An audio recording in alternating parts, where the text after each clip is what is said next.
Son House, one of music's great blues musicians. And today, I'm speaking with Richard Shade Gardner, author of Finding Son House, One Searcher Story. Hi, Richard. Thanks for being here. Thanks for having me, Tom. First of all, tell me a little bit about yourself and your background and how you became a student of blues music, so to speak. Well, I've been a writer for decades. Back in the late 70s, early 80s, I got into the blues. As a matter of fact, I had a blues program on Jazz 90.1. And Son House's Grinning in Your Face was my intro and outro music. And one night I was sitting there in the dark.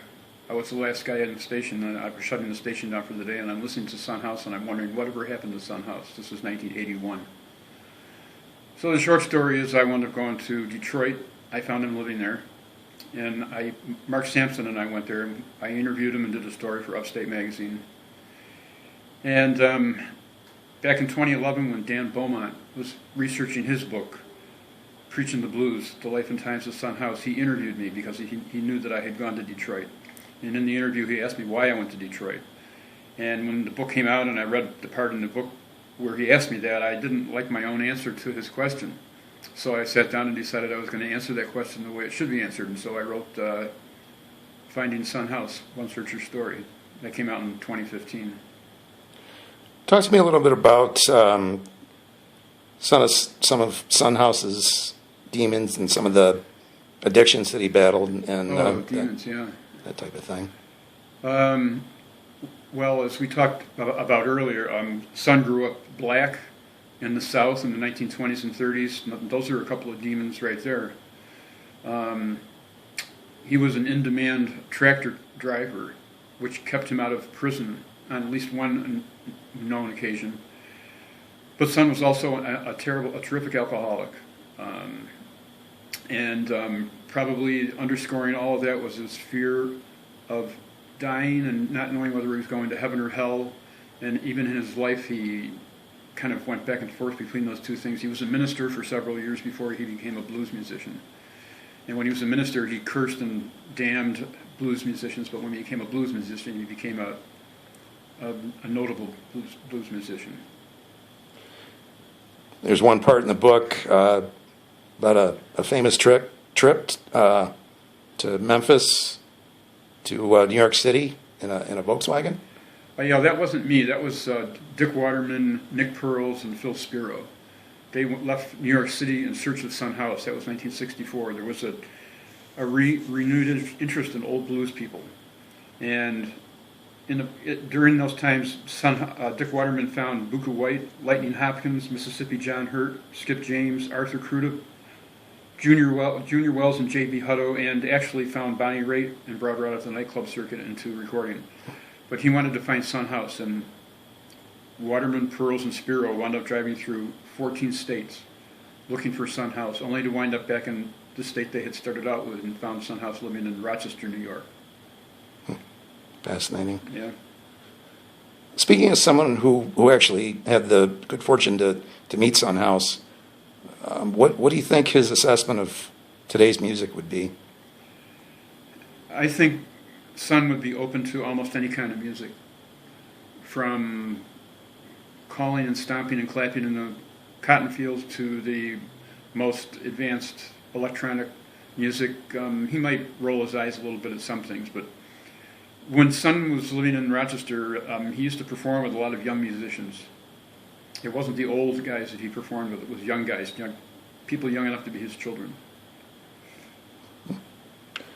There's another, one of my other favorite parts of the book, part about John and Alan Lomax and the Library of Congress. Yeah.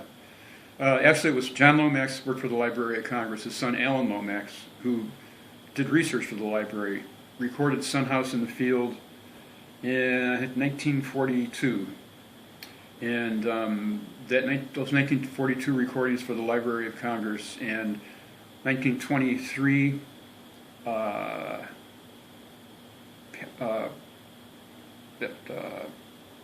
what was the company? Paramount Records, sorry. Those dozen songs were the body of work known to the young blues fans in the 1960s, and that's why they were looking for Son House, because they had heard those recordings. What do you think? I mean, he left so many impressions on blues music and popular music collectively. But what do you think that Son House's legacy on music would be? Son House is a classic example of someone who lived the blues, and I don't mean just drank a little. He wrestled with life. He was an open scar traveling through the emergency department of life, and his antidote was blues music and alcohol, and blues music and alcohol. There's a lot of people who live the partying life, imbibing in recreational chemicals, but they somehow managed to amass small fortunes and put a roof over their own head. Son would have been homeless if it wasn't for his wife, his fifth wife, who followed him up here. And lastly, how can people get the book?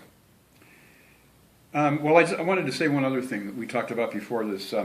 When we went to visit Son in 1981 in Detroit, I was at first disappointed to see him living in this sterile apartment. There was not a trace of his history there. He was completely isolated from his past.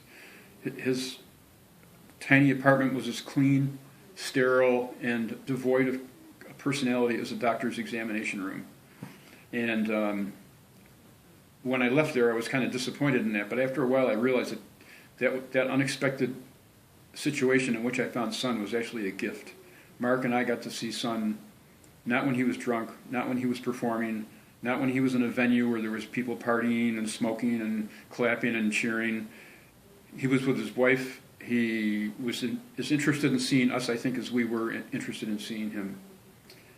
And where you can get this book, Finding Son House, Bernunzio's Music, House of Guitars, Record Archive, Bop Shop Records, Simply New York, did I say Record Archive? The High Fidelity or the Hi-Fi Music Store on Monroe Avenue, and I think that's, and then online, Amazon. You can buy the electronic or the print version on the internet. Okay. Well, we appreciate your insight as someone who was fortunate enough to know Son House, and we appreciate your time. Thanks for having me, and Son appreciates your time too.